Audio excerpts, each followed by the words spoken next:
আসসালামু আলাইকুম সবাইকে। আশা করি সবাই ভালো আছো, সুস্থ আছো, যে যেখানেই আছো। তো আজকে আমরা লেকচার 3 নিয়ে আসলাম, অধ্যায় 4 রাসায়নিক পরিবর্তনের। তো আমরা কিন্তু অলরেডি বেসিক আলোচনাগুলো কিন্তু মোটামুটি করা শেষ। তো আজকে আমরা মূল টপিকে ঢোকা শুরু করবো আস্তে আস্তে। মূল টপিক বলতে, তো চলো দেরি না করে আগে দেখি আজকে কোন টপিকটা পড়বো, তাহলে খুব ভালো মতো বুঝবো আমাদের মূল টপিক কোনটা। ওকে, সো দেন দেখো, দেখতেই পাচ্ছ আজকে আমরা কি পড়বো, সাম্য ধ্রুবক, কেপিকেসি, এটা আর কি পড়বো। হ্যাঁ, আচ্ছা। তো এখন চলো আমরা দেখি এটার গুরুত্ব 3 স্টার কেন দেওয়া হয়েছে। আচ্ছা, ফার্স্ট অফ অল ঠান্ডা মাথায় আমরা তো জানি, বোর্ড হোক অ্যাডমিশন হোক, দুইটাতেই কেপিকেসি পার্টটা কিন্তু খুবই গুরুত্বপূর্ণ। মানে অধ্যায় 4-এ যে কয়েকটা মূল টপিক বলে আমরা মনে করি আর কি, এগুলো আছে। তার মধ্যে কেপিকেসি একটা, তারপর হচ্ছে তোমার ওই অম্লক্ষার একটা বিষয় আছে, তারপর পিএইচ পিওএইচ একটা বিষয় আছে, বাফার দ্রবণ একটা বিষয় আছে, এরকম আর কি। হ্যাঁ, টোটাল। তো কেপিকেসি যেহেতু খুবই গুরুত্বপূর্ণ, আর দেখতেই পাচ্ছ ঢাকা ইউনিভার্সিটি জিএসটি তে একদম রিসেন্টলি আসছে। হ্যাঁ, একদম রিসেন্টলি আসছে। পাশাপাশি ঢাকা ভার্সিটিতে দেখো অনেকবার করে আসছে, সাস্টে আসছে, রাজশাহী ইউনিভার্সিটি আসছে, জাহাঙ্গীরনগর আসছে, চিটাগাং ইউনিভার্সিটি, খুলনা ইউনিভার্সিটি, সব জায়গায় কিন্তু অনেকবার করে আসছে। হ্যাঁ, ওকে। তো এই স্লাইডটা আমি তোমাদের বলেছিলাম যে এটা সবগুলাতেই রাখবো একটা কারণে, ঠান্ডা মাথায় একটু দেখো যে সাম্য ধ্রুবক কেপিকেসি পড়তে হলে আগে তো আমাদের সাম্যাবস্থা ব্যাপারটা বুঝতে হবে, তাই না? এটা কিন্তু আমরা অলরেডি পড়া শেষ আমাদের, তাই না? তো আমরা খুব ভালো মতো জানি যে সাম্যাবস্থা এটা কখন হয় বলতো ভাইয়া? যখন সম্মুখমুখী বিক্রিয়ার হার আর পশ্চাৎমুখী বিক্রিয়ার হার সমান থাকে। মানে সম্মুখমুখী বিক্রিয়ার হার আর পশ্চাৎমুখী বিক্রিয়ার হার সমান থাকে, তখন আমরা এটাকে বলতেছি সাম্যাবস্থা। তো ভাইয়া কিন্তু অলরেডি আগেও পড়াইছি যে আর এফ মানে হচ্ছে ফরওয়ার্ড রিঅ্যাকশন রেট, আর আরবি হচ্ছে ব্যাকওয়ার্ড রিঅ্যাকশন রেট। আচ্ছা, তো এখন কথা হচ্ছে, আমরা যদি বলি ফরওয়ার্ড রিঅ্যাকশন রেট মানে হচ্ছে সম্মুখমুখী বিক্রিয়ার হার, সম্মুখমুখী বিক্রিয়ার হার, আর আরবি মানে হচ্ছে পশ্চাৎমুখী বিক্রিয়ার হার, পশ্চাৎমুখী বিক্রিয়ার হার। ঠিক আছে, তো এই দুইটাকে কি হতে হবে ভাইয়া? সমান হতে হবে। আচ্ছা, যেহেতু এটা সাম্যাবস্থায় আছে, তাহলে সাম্যাবস্থায় অবশ্যই একটা ধ্রুবক থাকবে, তাই না? সাম্যাবস্থায় একটা ধ্রুবক কেন থাকবে? আচ্ছা, তার আগে আমি একটা ছোট্ট টপিক পড়াইনি, ভরকের সূত্র তো আমরা পড়বো, তার আগে আমরা একটা ছোট্ট বিষয় তোমাদেরকে জানাই নি। হ্যাঁ, যেটা কিন্তু আমরা ওই যে ক্রমের ক্ষেত্রে একটা ব্যাপার দেখছিলাম, যে দেখো আমরা তো জানি যে যে কোনো বিক্রিয়ার হার, যে কোনো বিক্রিয়ার হার বিক্রিয়কের ঘনমাত্রার উপর ডিপেন্ড করে। হ্যাঁ, কারণ কি, বিক্রিয়কের একটা ঘনমাত্রার কথা যদি তুমি চিন্তা করো, হ্যাঁ, ক্রমের ব্যাপারে আর কি, হ্যাঁ, যদি একটা বিক্রিয়কের উপর ডিপেন্ড করে তাহলে কি হবে? পাওয়ার হবে 1। যদি দুইটার উপর ডিপেন্ড করে তাহলে পাওয়ার হবে 2। এইভাবে যদি এন সংখ্যকের উপর ডিপেন্ড করে তাহলে পাওয়ার হবে এন। তাহলে বিক্রিয়ার হার হচ্ছে, বিক্রিয়ক যত বেশি থাকবে বিক্রিয়ার হার তত বাড়বে, তাই না? তত উৎপাদে যাবে। তাহলে বিক্রিয়ার হার সমানুপাতিক বিক্রিয়কের ঘনমাত্রা পাওয়ার, এন এর পাওয়ারের উপর। যদি এন এর মান 1 হয় তার মানে একটা ঘনমাত্রার উপর ডিপেন্ড করে, 2 হয় দুইটা ঘনমাত্রা, মানে 1 মানে প্রথম ক্রম, 2 মানে দ্বিতীয় ক্রম, এরকম আর কি। হ্যাঁ, আর 0 মানে কোনো ঘনমাত্রার উপর ডিপেন্ড করে না, মানে শূন্য ক্রম বিক্রিয়া আর কি। তো একটু খেয়াল করে দেখো, এটাকে আমরা কি লিখবো? আর ইজ ইকুয়াল টু, সমানুপাতিক চিহ্ন উঠালে কি আসে? সমানুপাতিক ধ্রুবক আসে। এই যে এটা যদি বিক্রিয়ার হার হয় আর, তাহলে কি এটা কি হবে বলতো? বিক্রিয়ার হার ধ্রুবক। এটাকে আমরা তাহলে কি বলবো? বিক্রিয়ার হার ধ্রুবক। হ্যাঁ, বিক্রিয়ার হার ধ্রুবক। আর এটা সাম্যাবস্থায় নেওয়া হয়, ওই সাম্যাবস্থায় যদি নেওয়া হয় তখন এটাকে আমরা বলি হচ্ছে সাম্য ধ্রুবক বা সাম্যাবস্থায় বিক্রিয়া হার ধ্রুবক। তো এই বিষয়টা আসলে কিভাবে আসে? এই বিষয়টা আসে হচ্ছে ভরক্রিয়ার সূত্র থেকে। তো চলো দেরি না করে শুরু করি। আচ্ছা, ভরক্রিয়ার সূত্র হচ্ছে 1864 সালে, 1864 সালে নরওয়ের অসলো ইউনিভার্সিটির দুজন প্রফেসর ছিলেন, হ্যাঁ, পি ওয়াজে এন্ড আরেকজন ছিলেন। ওনারা কি করেছিলেন? ওনারা হচ্ছে এই যে ভরকের সূত্রটা প্রদান করেছিলেন। এখন ভরকের সূত্রতে কি ছিল দেখো, নির্দিষ্ট তাপমাত্রায় নির্দিষ্ট তাপমাত্রায় একটি বিক্রিয়ার গতিবেগ বিক্রিয়ায় অংশগ্রহণকারী প্রতিটি বিক্রিয়কের সক্রিয় ভরের সমানুপাতিক।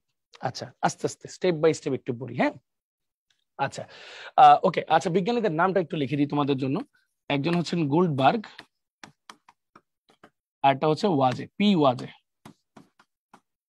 এই দুইজন হচ্ছে এই ভরকের সূত্রটা 1864 সালে প্রদান করেন। হ্যাঁ, আচ্ছা দেখো, নির্দিষ্ট তাপমাত্রায় একটি বিক্রিয়ার গতিবেগ, দেখো নির্দিষ্ট তাপমাত্রায় মানে হচ্ছে টিটা হচ্ছে ফিক্সড, একটি বিক্রিয়ার গতিবেগ এই যে আর, একটা বিক্রিয়ার গতিবেগ বিক্রিয়া অংশগ্রহণকারী প্রতিটি বিক্রিয়কের সক্রিয় ভরের সমানুপাতিক। আচ্ছা তাহলে একটু খেয়াল করো, যদি ধরো সে ফর এক্সাম্পল আমি যদি একটা বিক্রিয়া মানে যে কোনো একটা বিক্রিয়া কি ধরো N2 প্লাস 3H2, এখান থেকে আসলো 2NH3, এরকম একটা ব্যাপার আসলো। এখন ধরে নেই আমি ওদের দশা আছে হচ্ছে, এটা ধরো আছে গ্যাস, এটা আছে ধরো গ্যাস, এটা আছে ধরো গ্যাস, ঠিক আছে। আচ্ছা আমি ধরে নিচ্ছি এটা তিনটা গ্যাস আছে, হ্যাঁ, বা ধরো গ্যাসটা পড়লে তো আমাদের চাপের বিষয় আসবে। আর যদি আমরা এদেরকে গ্যাস না ধরে ধরো নাইট্রোজেন, 3 হাইড্রোজেন, 2 অ্যামোনিয়া আছে, এখন যদি এটার দশাকে আমি তোমার অ্যাকুয়াস ধরে নিই, হ্যাঁ, সবগুলোর জন্য এই অ্যাকুয়াস ধরে নিই, এই দুইটা দশা নিয়ে আমরা কাজ করবো মেইনলি, হ্যাঁ। তখন হচ্ছে দুই রকম ভাবে আমি হারের সমীকরণ বের করতে পারি। কিভাবে সেটা তোমাদেরকে ঠান্ডা মাথায় বলি। ধরো তুমি বলবা কি বলছো, দেখো একটি বিক্রিয়ার গতিবেগ, ওকে, গতিবেগ হচ্ছে আর, বিক্রিয়ায় অংশগ্রহণকারী প্রতিটি বিক্রিয়কের সক্রিয় ভর সমানুপাতিক। সক্রিয় ভরটা কি? সক্রিয় ভর ইংলিশে আমরা বলি অ্যাক্টিভ মাস। আচ্ছা সক্রিয় ভর বিষয়টা হচ্ছে ভাইয়া, প্রথমত সহজভাবে যদি বলি, সক্রিয় ভর হচ্ছে হিসাবের একক। তুমি তাকে কিভাবে হিসাব করবা সেই জিনিসটা। তার মানে একটা জিনিস যদি গ্যাসীয় অবস্থায় থাকে তখন তুমি তাকে তার ঘনমাত্রা দিয়ে কিন্তু হিসাব করতে পারবা না। তুমি তাকে কি দিয়ে হিসাব করতে হবে? গ্যাসের অণুগুলোর চাপ থাকে, তখন তোমার হিসাব করতে হবে আংশিক চাপ, আংশিক চাপ। আর আরেকটা যেটা বিষয় থাকে, যখন অ্যাকুয়াস থাকবে, জলীয় অবস্থা থাকবে, ধরো এই জলীয় অবস্থায় যদি থাকে তখন কিন্তু তুমি আবার চাপ দিয়ে কাজ করতে পারবা না, তখন তার একটা ঘনমাত্রা থাকবে জলীয় অবস্থায় যেহেতু আছে, তো তখন তুমি ব্যবহার করতে পারবা ঘনমাত্রা। তো আংশিক চাপকে পি দিয়ে প্রকাশ করব, ঘনমাত্রাকে আমরা সি দিয়ে প্রকাশ করব। ওকে, আচ্ছা তো এখন ধরো আমরা আগে এটার জন্য পড়ি, অ্যাকুয়াসের জন্য পড়ি, তরলের জন্য পড়ি, তাহলে আমরা কি বলতে পারবো না যে যেহেতু বিক্রিয়কের উপর ডিপেন্ড করতেছে, আর বিক্রিয়কের উপর কোন হারটা ডিপেন্ড করে বলতো? সম্মুখমুখী বিক্রিয়া হার। তাহলে আমরা কি বলতে পারি? সম্মুখমুখী বিক্রিয়া হার কার উপর ডিপেন্ড করে? যখন বিক্রিয়াটা সম্মুখমুখী হয় তখন বিক্রিয়ক কে? নাইট্রোজেন আর হাইড্রোজেন। তাহলে বলতে পারি নাইট্রোজেনের ঘনমাত্রার উপর ডিপেন্ড করে। আবার আবার লিখতে পারি আর এফ সমানুপাতিক হাইড্রোজেনের ঘনমাত্রার উপর ডিপেন্ড করে। আবার আর এফ সমানুপাতিক হাইড্রোজেনের ঘনমাত্রার উপর ডিপেন্ড করে। আবার আর এফ সমানুপাতিক হাইড্রোজেনের ঘনমাত্রার উপর ডিপেন্ড করে। সমানুপাতিক হাইড্রোজেনের ঘনমাত্রার উপর ডিপেন্ড করে। বিষয়টা কি বুঝছো? আমি শিওর বুঝো নাই। এবার একটু খেয়াল করো, এখানে নাইট্রোজেন আছে একটা, হাইড্রোজেন আছে তিনটা। কেউ যদি একটাও কম হয়, ধরো হাইড্রোজেন যদি একটা কম হয়, বিক্রিয়াটা কি হবে? হচ্ছে না কিন্তু, খেয়াল করো। তার মানে প্রত্যেকের উপরে ডিপেন্ড করতেছে আলাদা আলাদা ভাবে। তাহলে সম্মুখ বিক্রিয়ার হারটা প্রত্যেকের উপরে ডিপেন্ড করতেছে আলাদা আলাদা ভাবে, ঠিক আছে। এটাই বলছে কি তোমার ভরক্রিয়া সূত্রের প্রাথমিক কথা আর কি, যে একটি রাসায়নিক বিক্রিয়ার গতিবেগ বিক্রিয়া অংশগ্রহণকারী প্রতিটি বিক্রিয়কের সক্রিয় ভরের সমানুপাতিক। আর যদি আমি সম্মুখ দিকে চিন্তা করি, সম্মুখ দিকে যদি চিন্তা করি তখন আমার বিক্রিয়ককে ওরা দুইজন, এজন্য আর এফ হবে ওদের সমানুপাতিক। তাহলে এই সমানুপাতিক চিহ্নগুলা যেহেতু সব এক সিরিয়ালে আছে, আমরা কিন্তু এটাকে এবার এভাবে লিখতে পারি না, আর এফ সমানুপাতিক নাইট্রোজেন ইন্টু হাইড্রোজেন কিউব, এভাবে লিখতে পারি, এভাবে লিখতে পারি, যেহেতু সব এই আকারে আছে। হ্যাঁ, আচ্ছা এবার যদি পশ্চাৎ বিক্রিয়াটা চিন্তা করি, বলতো পশ্চাৎ বিক্রিয়ার কথা চিন্তা করলে কাটতে আসবে? পশ্চাতে যদি চিন্তা করি তখন বিক্রিয়ককে অ্যামোনিয়া না, তখন আবার কি আসবে? অ্যামোনিয়ার ঘনমাত্রা স্কোয়ার। যেহেতু দুইটা আছে দুইবার গুণ দেওয়া লাগবে, এজন্য চলে আসছে কি স্কোয়ার, ঠিক আছে।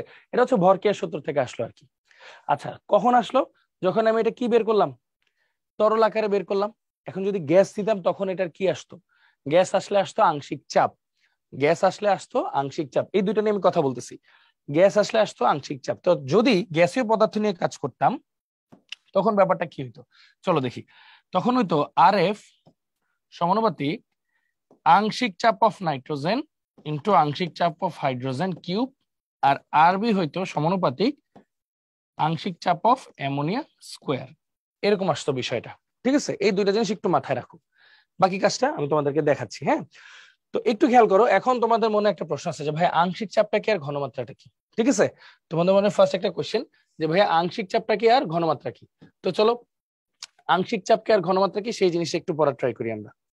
ওকে, জাস্ট একটা মিনিট। হ্যাঁ, ওকে, সো আসি দেখাই তোমাদেরকে।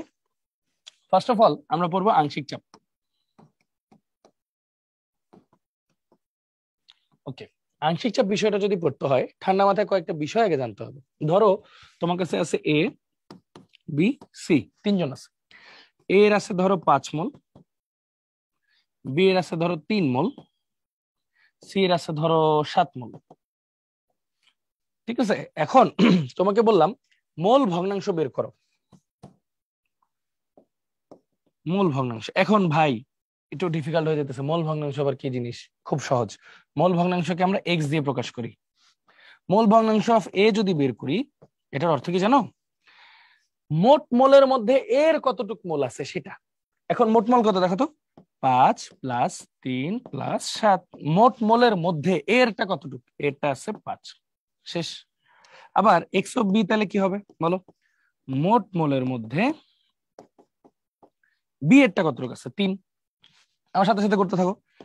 সি এরটা যদি বের করি, মোট মোলের মধ্যে সি এরটা কতটুক আছে? শেষ হয়ে গেল। X of A, x of B, x of C. তাহলে আংশিক চাপটা কি? আংশিক চাপ হচ্ছে P of A equal to mole ভগ্নাংশ ইন্টু মোট চাপ। মোল ভগ্নাংশ ইন্টু মোট চাপ। শেষ। ঠিক তেমনি পি অফ বি কি হবে? বি এর মোল ভগ্নাংশ ইন্টু মোট চাপ। আবার পি অফ সি কি হবে?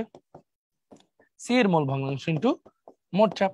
এখন তোমাদেরকে একটা বিষয় বলি, সবসময় মনে রাখবা, এই গ্যাসরা মানে এই এ বি সি যারা আছে তারা তিনটেই গ্যাস ধরো। এখন এই তিনজন আলাদা আলাদা ভাবে যে চাপ দেয় সেটা হচ্ছে আংশিক চাপ। তার মানে তারা একসাথে যোগ করলে কি মোট চাপের সমান হওয়া উচিত না? তো চলো একটু হিসাব করি। তাহলে P of A plus P of B plus P of C equal to কত আসতেছে? চলো দেখি।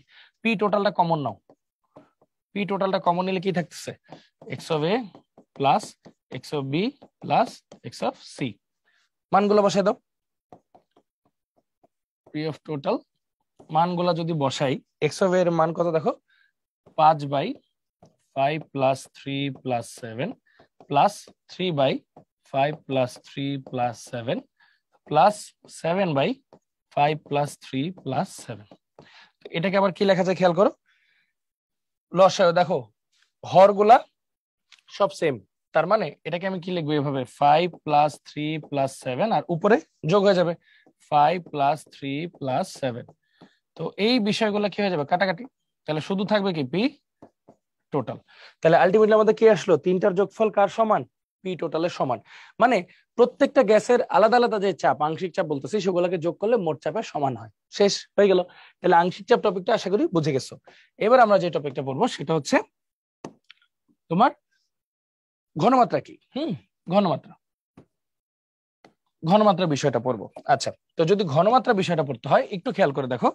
ঘনমাত্রা মানে হচ্ছে সি দিয়ে প্রকাশ করে n by V, mole by আয়তন। ঠিক আছে, মোল বাই আয়তন। তাহলে যে কোনো কিছু, ধরো নাইট্রোজেনের ঘনমাত্রা যদি আমি বের করতে চাই সাম্য অবস্থায়, হ্যাঁ, তাহলে কি নিতে হবে? নাইট্রোজেনের মোল বাই টোটাল আয়তন। কারণ ও তো একটা পাত্রের মধ্যে আছে, আর পাত্রটা শুধু নাইট্রোজেনের জন্য না, পাত্র সবার জন্য। তাহলে টোটাল আয়তনকে ভাগ করব কি দিয়ে? নাইট্রোজেনের মোল সংখ্যা দিয়ে। তাহলে আমরা কি পাবো? নাইট্রোজেনের ঘনমাত্রা। ঠিক তেমনি হাইড্রোজেনের ঘনমাত্রাও পাবো, মোল সংখ্যা of hydrogen divide by V total. ঠিক তেমনি অ্যামোনিয়ার ঘনমাত্রাও পাবো, অ্যামোনিয়ার মোল সংখ্যা ডিভাইড বাই ভি টোটাল। শেষ হয়ে গেল। তো আমরা আশা করি ঘনমাত্রা আর আংশিক চাপ বিষয়টা কি সেটা বুঝে গেছি। তাহলে দুইটা যদি আমরা মেইন সূত্র ডিরাইভ করতে চাই, ধরো হ্যাঁ, দুইটা যদি মেইন সূত্র আমরা লিখতে চাই, সে ফর এক্সাম্পল খেয়াল করে দেখো, মেইন সূত্র হচ্ছে যে এটা, দেখছো? এটা একটা মেইন সূত্র আমাদের। আংশিক চাপ ইকুয়াল টু মোল ভগ্নাংশ ইন্টু মোট চাপ। আরেকটা মেইন সূত্র হচ্ছে যে কোনো কিছুর মোল ভগ্নাংশ ইকুয়াল টু কি? এই জিনিসটা। ঠিক আছে, যে কোনো কিছুর মোল ভগ্নাংশ ইকুয়াল টু কি? নিজের মোল বাই মোট মোল। এটা। আর এটা কি? ঘনমাত্রার সূত্র আমরা ডিফাইন করতে পারি। দেখো ঘনমাত্রার সূত্র কি? নিজের মোল বাই টোটাল আয়তন। শেষ হয়ে গেল। তাহলে মোটামুটি কিন্তু আমরা আংশিক চাপ, ঘনমাত্রা, এইসব বিষয়গুলা পড়ে ফেললাম। ওকে, আচ্ছা। তো এরপর কেপি কেসের সম্পর্ক, চলো আমরা আগে ওই যে কথাবার্তাগুলো লিখে নিই। আগে যে কথাবার্তাগুলো লিখছিলাম একটু আগে, কথাটা কি ছিল? ধর আগে একটা সমীকরণ লিখি, N2 প্লাস 3H2 2 অ্যামোনিয়া। কোনো দশা দিচ্ছি না, ধর একটা গ্যাস অ্যাকুয়াস দুটোই থাকতে পারে। এখন ওই যে অ্যাকুয়াসের ক্ষেত্রে আমরা একটু আগে লিখছিলাম না, RF সম্মুখমুখী বিক্রিয়ার সমানুপাতিক কি হবে এই দুইটা ক্ষেত্রে, কারণ সম্মুখমুখী বিক্রিয়ার ক্ষেত্রে বিক্রিয়ক কে ওরা, তাহলে নাইট্রোজেন ইন্টু হাইড্রোজেন কিউব। ঠিক তেমনি পশ্চাৎমুখী বিক্রিয়ার ক্ষেত্রে কে, ও হচ্ছে বিক্রিয়ক, তাহলে অ্যামোনিয়া স্কোয়ার। আচ্ছা, তো চলো এই জিনিসটাকে একটু সুন্দর মতো একটু লিখি। তাহলে এটাকে আমরা কি লিখতে পারি, RF ইকুয়াল টু সমানুপাতিক ধ্রুবক আসবে K1 nitrogen into hydrogen cube, এটা আমরা লিখতে পারি। শেষ। তারপর আরবির ক্ষেত্রে কি আসবে, RB equal to K2 nitrogen into hydrogen, sorry, আরবির ক্ষেত্রে আসবে হচ্ছে K2 অ্যামোনিয়া স্কোয়ার। এখন দুইটা সমীকরণকে ভাগ দিই, ধরো এটা 2, ধরো এটা 1, মানে কাকে দিয়ে কাকে ভাগ দিব এটাও যদি চিন্তা করো, তাহলে উত্তর হচ্ছে সবসময় যেটা শেষ সেটাকে উপরে রাখবো, যেটা আদি সেটাকে নিচে রাখবো। ঠিক আছে? আচ্ছা, শেষটাকে আরবি বাই RF এরকম যদি রাখি আর কি, আরবি বাই RF, তাহলে কি থাকতেছে দেখো, K2 by ammonia square K1 by into H2 cube into H2 cube. ঠিক আছে? আচ্ছা, এখন খেয়াল করে দেখো তো, আমরা যদি সাম্যাবস্থার কথা চিন্তা করি, সাম্যাবস্থায় আমি কিন্তু পড়াইছি শুরুতে, হ্যাঁ, সাম্যাবস্থায় কি RF ইকুয়াল টু আরবি, তাহলে তো টেকনিক্যালি এই জিনিসটার ভ্যালু হয়ে যাবে 1, তাহলে আরবি বাই RF হয়ে যাবে কিন্তু 1। তাহলে এই টার্মটাকে আমরা কি লিখতে পারবো, 1 is equal to K2 by K1, আর উপরে হইলো ammonia square nitrogen by hydrogen cube, এটা লেখা যাবে। এবার K1 টা উপরে আনো, K2 কে নিচে আনো, K1 by K2 is equal to ammonia square by N2 H2 cube হইলো। একটু ঠান্ডা মাথায় চিন্তা করে দেখো তো ভাইয়া, আমরা দেখো এইটাও ধ্রুবক এটাও ধ্রুবক, দুইটা ধ্রুবকের ভাগফল তো ধ্রুবকই হয়। যদি না বুঝে থাকো খেয়াল করো, 4 একটা ধ্রুবক, এটা তো কারোর জন্য চেঞ্জ হবে না, 2ও একটা ধ্রুবক, এটাও কারোর জন্য চেঞ্জ হবে না, দুইটা যদি ভাগ করি তাও আসে 2, এটাও তো একটা ধ্রুবক, এটাও কারোর জন্য চেঞ্জ হবে না, মানে দুইটা ধ্রুবকের ভাগফল একটা কি আসে, ধ্রুবক। তো এইটাকে আমরা দিব ধ্রুবক কে, সাম্য ধ্রুবক কে। আর এখানে সক্রিয় ভর হিসেবে কাকে ব্যবহার করা হয়েছে, ওই যে বলছিলাম দুইটা আছে, একটা আংশিক চাপ একটা ঘনমাত্রা, এখানে ঘনমাত্রাকে ব্যবহার করা হয়েছে, এই জন্য আমরা লিখবো সি, কেসি, সাম্য ধ্রুবক এট কনসেন্ট্রেশন। ঘনমাত্রার ক্ষেত্রে সাম্য ধ্রুবক। এটাকে আবার এই যে এভাবে ভেঙে লেখা যায়, দেখো C of NH3 square C of N2 C of H2 cube, এই যে এভাবে কিন্তু লেখা যায়। তো আমরা একটা কাজ করতে পারি, এই জিনিসটাকে, সরি, হ্যাঁ, আমরা জাস্ট একটা কাজ করব এখন, এই জিনিসটাকে একটু মার্ক করে দিই। ঠিক আছে? এইভাবে এই জিনিসটাকে লেখা যায়। ঠিক আছে, এই সমীকরণের জন্য। তো চলো পরের পৃষ্ঠায় যাই, দেখি বাকিটা আমরা সমাধান করতে পারি কিনা। ওকে, আসো, এটা কোত্থেকে আসছে সেটা দেখাচ্ছি আর কি।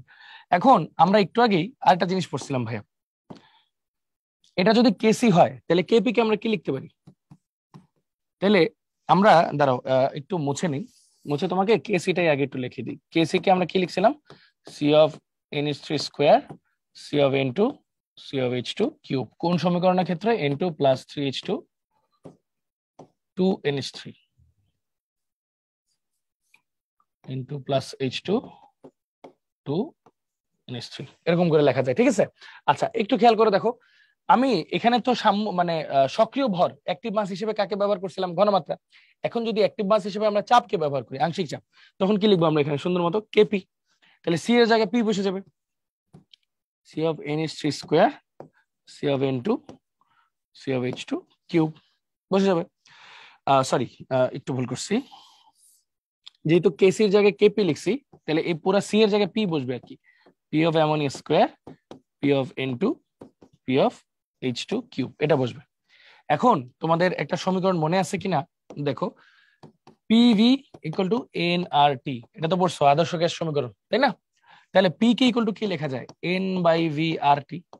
আর আমরা আজকেই জানলাম যে ঘনমাত্রা মানে কি এন বাই ভি, তাহলে এটা লেখা যায় P equal to C R T. তাহলে পি এর জায়গায় কি লেখা যায়, সি আর টি, পি এর জায়গায় লেখা যায় সি আর টি। তো চলো কেপি এর ক্ষেত্রে আমরা একটু একটু লিখি। দেখো পি এর জায়গায় লেখা যায় সি আর টি অ্যামোনিয়া স্কোয়ার, সি আর টি নাইট্রোজেন, সি আর টি হাইড্রোজেন কিউব লিখলাম। আচ্ছা একটু খেয়াল করো তো ভাইয়া, সি দিয়ে তো ঘনমাত্রা বোঝায়, ঘনমাত্রা অ্যামোনিয়ার ঘনমাত্রা, নাইট্রোজেনের ঘনমাত্রা, হাইড্রোজেনের ঘনমাত্রা, তিনটে আলাদা ইউনিট, বাদ দিলাম। বাট আর দিয়ে কি বোঝায়, সার্বজনীন গ্যাস ধ্রুবক না? এটা তো আসলে সবার জন্যই সেম, অ্যামোনিয়া হোক, নাইট্রোজেন হোক, হাইড্রোজেন হোক, সবার জন্যই সেম। আবার টি দিয়ে বোঝায় কেলভিন তাপমাত্রা ওই অবস্থায়। এখন একটা বিক্রিয়া হইতেছে, ওই বিক্রিয়ার কেলভিন তাপমাত্রা তো পুরা সবার জন্য সেমই থাকবে। তার মানে এই আর আর টিটা আসলে কার উপর ডিপেন্ড করবে না, এটা আলাদাই থাকবে। তাহলে চলো আর আর টিটাকে আমরা আলাদা করে ফেলি। দেখো C of NH3 square into R T square, C of N2 into R T, C of H2 cube into R T cube. তারপর দেখো তো এটা কি লেখা যায় কিনা, এই সি গুলাকে একসাথে লিখি, C of NH3 square, C of N2, C of H2 cube. আর এখানে আর টি কে আনলে কি হবে, উপরের পাওয়ারটা যা থাকবে তা থাকবে, নিচের পাওয়ার গুলো বিয়োগ হবে। দেখো 1+3, 1+3। জাস্ট এখন হচ্ছে আমাদের আসল আনসারটা বসবে। চলো আসল আনসারটা বসাই। দেখো তো এই যে এইটা কার সাথে মিলে, এইটুকু অংশটা কেসির সাথে মিলে, তাহলে কেসি দিলাম। তারপর এখানে আর টি আছে, এই পাশটাকে আমরা বলবো ডেলেন। What is ডেলেন? ডেলেন হচ্ছে উৎপাদের মোট মোল মাইনাস বিক্রিয়কের, মানে শেষ মোল মাইনাস আদি মোল আর কি, বিক্রিয়কের মোট মোল। আমরা তো এতদিনে এতটুকু পড়া পড়ছি যে ডেল্টা মানে পরিবর্তন, এন মানে মোল সংখ্যার পরিবর্তন। পরিবর্তন কি শুরু থেকে শেষকে বিয়োগ করে নাকি শেষ থেকে শুরুকে বিয়োগ করে? পরিবর্তন মানে সবসময় শেষ অবস্থা মাইনাস আদি অবস্থা, উৎপাদ মাইনাস বিক্রিয়ক। এখন মোলটার অবশ্যই কি হইতে হবে এটা একটু পরে পড়তেছি, আপাতত একটু দেখো। তো একটু খেয়াল করে দেখো, এখানে জাস্ট একটু পয়েন্ট টু বি নোটেড, যে এখানে খেয়াল করো যে আমার উৎপাদে কয় মোল আছে, 2 মোল, বিক্রিয়কে কয় মোল আছে দেখো, 4 মোল না? তাহলে এখানে কিন্তু কি হচ্ছে দেখো, 2 মোল থেকে 4 মোল বিয়োগ হয়েছে, তার মানে উৎপাদের মোল মাইনাস বিক্রিয়কের মোল বিয়োগ হয়েছে, তার মানে এটাকে আমরা কি লিখতে পারি, ডেলেন। তো খেয়াল করে দেখো, সুন্দর মতো আমাদের কিন্তু সমীকরণ হয়ে গেল, Kp is equal to Kc. দাঁড়াও এটাকে একটু বড় করে দিই, সরি ফর দ্যাট, একটা মিনিট। তাহলে এইটাকে একটু বড় করে লিখি, তাহলে এটাকে আমরা এখন কি লিখতে পারবো, এই পাশে একটা কেপি লিখে দিই, কারণ আমরা আসলে কেপি থেকে শুরু করছিলাম। তাহলে KP is equal to KC R T del n. তাহলে এই সূত্রটা কি প্রমাণিত হইলো, সূত্রটা প্রমাণিত হইলো। তাহলে এটা আমরা কিভাবে প্রমাণিত করলাম ভাই আরেকবার তোমাদেরকে এক্সপ্লেন করবো, তার আগে জাস্ট একটা মিনিট এই জিনিস একটু দেখো, জাস্ট একটা মিনিট একটু দেখো ভাইয়া, তারপর এক্সপ্লেন করতেছি আবার।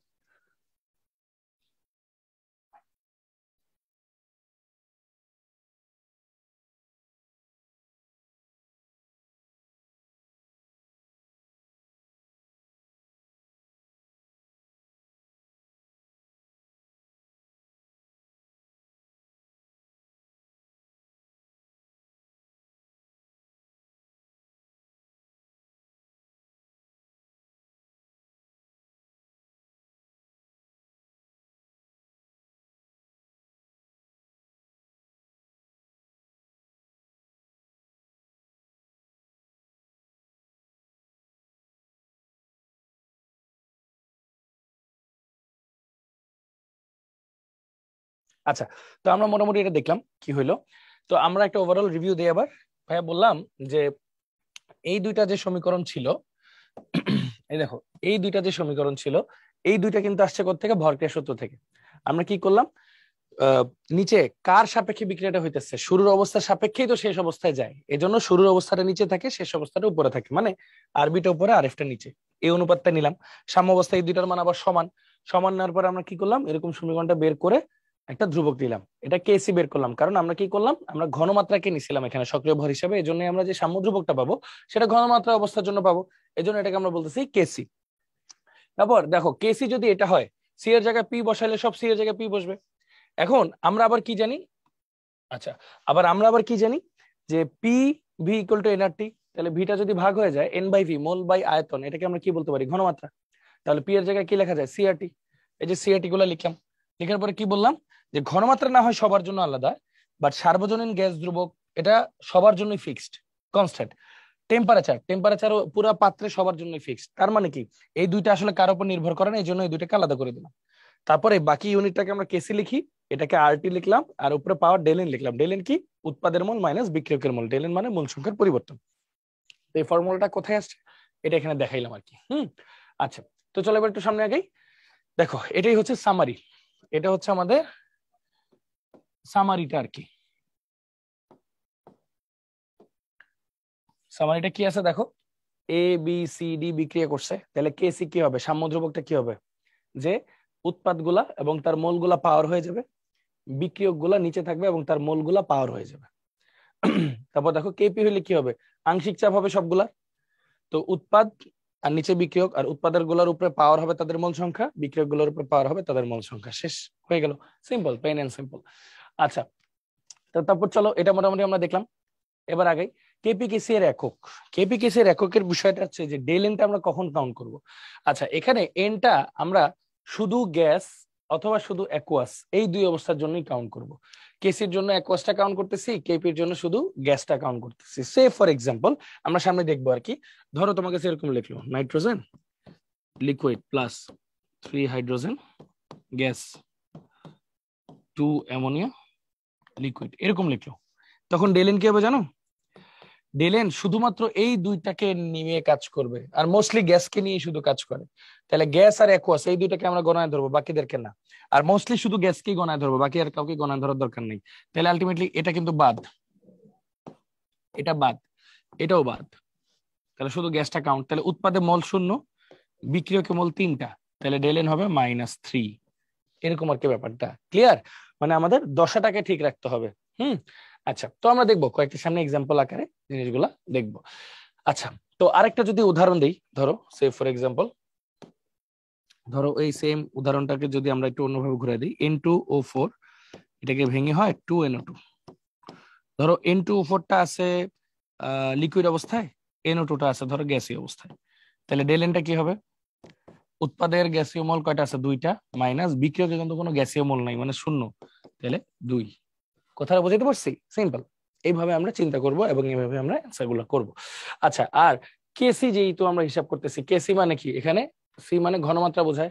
ঘনমাত্রা মানে কি, মোল পার লিটার, আয়তন মানে ঘনমাত্রা মানে হচ্ছে এন বাই ভি, মানে মোল পার লিটার বলি, তাহলে একক হবে mole per litre to the power del n. আর কেপি কি, চাপ না, আংশিক চাপ হোক যেটাই হোক, এটার একক তো অ্যাটমসফিয়ার, তাহলে এটাকে আমরা বলবো অ্যাটমসফিয়ার টু দি পাওয়ার ডেলেন। শেষ, এজন্য ডেলেনের একটা ভূমিকা আছে। তো চলো কয়েকটা উদাহরণ দেখি। দেখো, যখন ডেলেন 0 হয়, আমার খেয়াল করো, KP is equal to KC RT del n. যখন ডেলেনটা আমার 0 হয়, তখন কি এটা 0 হয়ে গেলে কোনো কিছুর পাওয়ার 0 মানে কি এটা 1 বাদ, তাহলে কেপি ইকুয়াল টু কেসি। দেখো কেপি ইকুয়াল টু কেসি। তারপর দেখো ডেলেন যদি 1 হয়, ডেলেন যদি 1 হয় তখন কি আসতেছে, Kp is equal to Kc শুধু আরটি। যদি এখানে 1 হলে 1 হবে, এখানে -1 হলে -1 হবে, এখানে -2 হলে -2 হবে, যেটা থাকবে সেটা, এটা নিয়ে কোনো সমস্যা নাই। একক কিভাবে বের করবো, ডেলেনের উপর ডিপেন্ড করে। ডেলেন যদি 0 হয় তার মানে তো কেপি কেসে কোনো একক নাই, কারণ একক না তো কোনো প্রশ্নই আসে না, কারণ অ্যাটমসফিয়ার টু দি পাওয়ার 0 মানে তো 1, মানে কোনো একক নাই আর কি, বুঝছো? তো ঠিক তেমনি ডেলেন যখন 1 হয় তখন অ্যাটমসফিয়ারের উপর পাওয়ার 1, তখন চাপের একক অ্যাটমসফিয়ার। আর এখানে ডিএম কিউব লিখছো, তো এটা একটু কনফিউজে পড়তে পারো, সবসময় মনে রাখবা 1 cc equal to 1 centimetre cube equal to 1 millilitre, আর 1 লিটার যেটা আমরা ইউনিট ধরি এটাকে বলা হয় 1 ডিএম কিউব, আর 1 মিটার কিউব এসআই এককে যেটা সেটা হচ্ছে 10 to the power 3 litre equal to 10 to the power 3 dm cube, decimetre cube. তো বিষয়টা হচ্ছে আমরা যদি মোল পার লিটার লিখি তখন এই জিনিসটাকে আবার এভাবে লেখা যায় মোল পার ডিএম কিউব। ব্যাপারটা বুঝছো এই সম্পর্কের জন্য, এই জন্য পার ডিএম কিউবে লেখছে, এটা টেনশনে কিচ্ছু নাই। তো পাওয়ার 1 হইলে কি হবে, মোল পার লিটার, পাওয়ার 2 হইলে হবে মোল স্কোয়ার পার লিটার স্কোয়ার, -1 হলে কি হবে, মোলের উপরেও মাইনাস, লিটারটা তখন প্লাস, এরকম আর কি ব্যাপারটা, আর কিছুই না। জাস্ট জাস্ট এক্সাম্পল দিই, মোল পার লিটার যদি পাওয়ার 1 হয় তখন আমরা কি লিখবো, শুধু মোল পার লিটার। আর যদি ধরো সে ফর এক্সাম্পল এরকম হয় মোল per litre to the power -1, তাহলে -1 যদি গুণ হয় তখন হবে কি মোল ইনভার্স 1, আর লিটারের উপরে শুধু দাঁড়াও মোল পার লিটার -1 যদি হয় তখন মোলের উপর -1 আর লিটারটা এরকম থাকবে, মানে লিটার পার মোল হয়ে যাবে জিনিসটা। এই যে লিটার পার মোল, কারণ ডিএম কিউব মানে তো আসলে লিটার, আর এটা আসতেছে পার মোল, লিটার পার মোল এসে পড়বে। শেষ হয়ে গেল, বুঝতে পারতেছো? এই আর কি, এটা জাস্ট একটা এক্সাম্পল আকারে দেখানো হয়েছে আর কি। হ্যাঁ, আচ্ছা, তো চলো এবার আমরা একটু সামনে আগাই।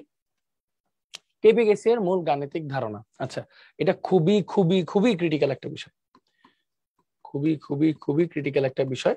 কয়েকটা বিষয় সম্পর্কে আমাদের খুব ধারণা থাকা দরকার। এটা তুমি বোর্ড পরীক্ষার্থী হও, তুমি ভার্সিটি পরীক্ষার্থী হও, যে পরীক্ষার্থী হও না কেন, তোমার কিন্তু এই বিষয় সম্পর্কে খুব ভালো লেভেলের একটা ধারণা থাকতে হবে, মাস্ট বি। হ্যাঁ, আচ্ছা, এখন ভালো লেভেলের কিভাবে ধারণা থাকতে হবে, এক্সট্রা কি কোনটা কি এটা বুঝাচ্ছি।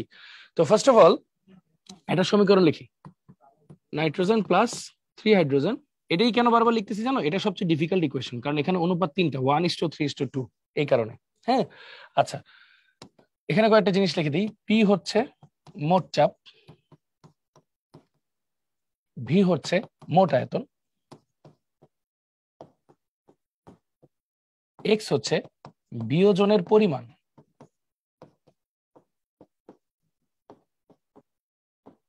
এক্স হচ্ছে বিয়োজনের পরিমাণ। ওকে, এখন সব সময় যখন এগুলো লিখবা কয়েকটা বিষয় লিখবা, আগে লিখবা শুরু, তারপর লিখবা সাম্যাবস্থায়।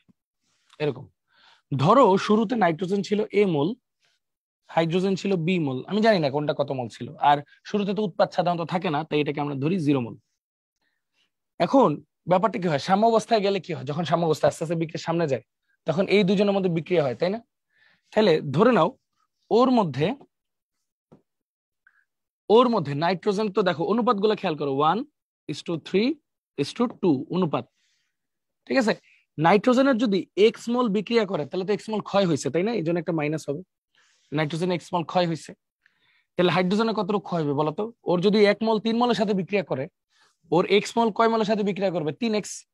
তাহলে 3x এর সাথে যদি বিক্রিয়া করে এখানে তো একটা মাইনাস হবে, কারণ বিক্রিয়া কমবে। আর ওর 1 মোল বিক্রিয়া করে উৎপন্ন করে 2 মোল অ্যামোনিয়া, তাহলে এক্স মোল বিক্রিয়া করলে কতটুকু অ্যামোনিয়া উৎপন্ন হবে? +2x। এটাই সবাই পেজটা বুঝে না, সবাই এ বি এর সাথে মিলাই ফেলে, কখনোই না।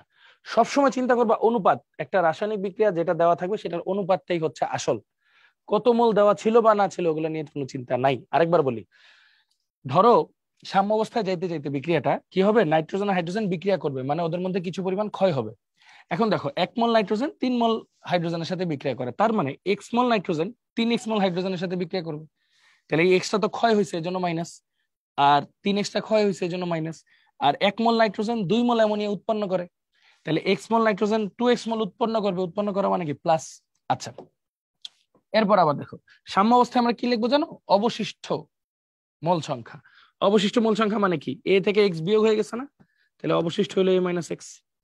হাইড্রোজেনের জন্য কত হবে, b-3x। অ্যামোনিয়ার জন্য হবে কত, শুধু 2x অবশিষ্ট। মানে ওর এখন আগে এ ছিল, এক্স পরিমাণ চলে গেছে, এখন অবশিষ্ট কি a-x। ওর বি ছিল 3x চলে গেছে, তাহলে এখন b-3x। ওর 2x খালি যোগ হয়েছে, আগে তো শূন্য ছিল। তাহলে এখন আরেকটা জিনিস লিখবো, সাম্যাবস্থায় মোট মোল। সাম্যাবস্থায় মোট মোল কিভাবে হবে, এই তিনটার যোগফল, a-x plus b-3x plus 2x মোল। তাহলে টোটাল কত হয় হিসাব করো, a প্লাস b-2x মোল। এটা সাম্যাবস্থায়। তাহলে এখন আমরা কি করব, সাম্যাবস্থায় কয়টা বিষয় দিয়ে লিখবো। এক, নাইট্রোজেনের ঘনমাত্রা বের করবো আগে। সাম্যাবস্থায় নাইট্রোজেনের ঘনমাত্রা কি হবে, নাইট্রোজেনের মোল বাই আয়তন, ঠিক আছে? হাইড্রোজেনের ক্ষেত্রে কি হবে, হাইড্রোজেনের মোল সাম্যাবস্থায় বাই আয়তন। অ্যামোনিয়ার ক্ষেত্রে কি হবে, অ্যামোনিয়ার মোল বাই আয়তন। শেষ। তাহলে কেসি কি হবে, উৎপাদ, যেহেতু কেসি নিছি উৎপাদের ঘনমাত্রা ও মোল সংখ্যা, ডিভাইড বাই বিক্রিয়কের ঘনমাত্রা এবং তাদের মোল সংখ্যা কোথায় চলে যাবে, পাওয়ার। জাস্ট এই ভ্যালুগুলো এখানে বসাই দিলে কিন্তু আমরা কি বের করে ফেলতে পারবো, কেসি বের করে ফেলতে পারবো। গেল কেসির হিসাব। এখন চলো আরেকটা হিসাব করি। এখন আমরা কেপি বের করি। চলো কেপি কেমনে বের করবো, আগে আংশিক চাপ লাগবে। আংশিক চাপ ধরো নাইট্রোজেন, নাইট্রোজেনের আংশিক চাপ কি, নাইট্রোজেনের মোল ভগ্নাংশ ইন্টু মোট চাপ। এখন নাইট্রোজেনের মোল ভগ্নাংশ কি বলো তো ভাইয়া, নিজের মোল বাই মোট মোল, তাই না? নিজের মোল কত নাইট্রোজেনের, a - x, আর মোট মোল কত সাম্যাবস্থায়, a + b - 2x। শেষ। ঠিক তেমনি হাইড্রোজেনেরটা কি হবে, মোল ভগ্নাংশ ইন্টু মোট চাপ। মোল ভগ্নাংশ কত, নিজের মোল b - 3x, আর মোট মোল কত, a + b - 2x। এরপর খেয়াল করো অ্যামোনিয়ার ক্ষেত্রে কি হবে, নিজের মোল সাম্যাবস্থায় বাই মোট মোল ইন্টু মোট চাপ। তাহলে এই জিনিসটা কি হয়ে যাবে, আংশিক মোল ভগ্নাংশ ইন্টু মোট চাপ মানে আংশিক চাপ। শেষ। তাহলে কেপি কি হবে, সেম, উৎপাদের আংশিক চাপ এবং তার মোল সংখ্যা পাওয়ার বাই বিক্রিয়কের আংশিক চাপ এবং তাদের মোল সংখ্যা চলে যাবে পাওয়ার। এই ভ্যালুগুলো এখানে বসাই দিলে কিসের ভ্যালু পেয়ে যাবা, কেপির ভ্যালু পেয়ে যাবা। সিম্পল। তাহলে কেপি কেসির হিসাবটা কিভাবে করতে হয় তোমরা কি সবাই বুঝতে পারছো? একটু চিন্তা করে দেখো, খুব সিম্পল। জাস্ট রেশিও রেশিও ধরে ধরে আমাদের অ্যান্সার গুলো বের করতে হবে। ঠিক আছে? একটু পরে আরেকটা ডিফিকাল্টি আছে আলফা দিয়ে, এটাও দেখাবো। আগে এই জিনিসটা ঠান্ডা মাথায় একটা মিনিট দেখো। ঠিক আছে ভাইয়া, শুনলাম, তোমরা একটা মিনিট দেখো।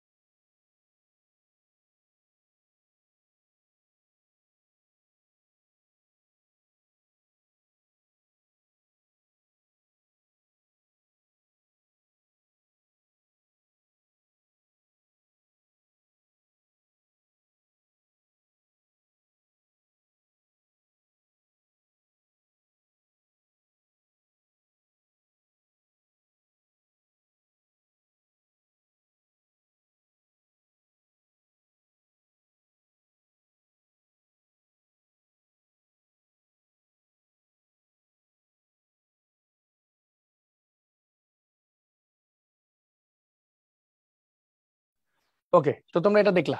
ঠিক আছে, সো এটা ঠান্ডা মাথায় আমরা যা বুঝলাম বুঝলাম। এরপর চলো আলফার একটা বিষয় পড়ি। আলফাটা কি লিখে দিচ্ছে আগে, ওই যে একই সমীকরণ দিয়ে পড়লে তাহলে ভালো মতো বুঝবো। চলো একই সমীকরণ লিখি আগে, N2 + 3H2 2NH3, এইটা আছে।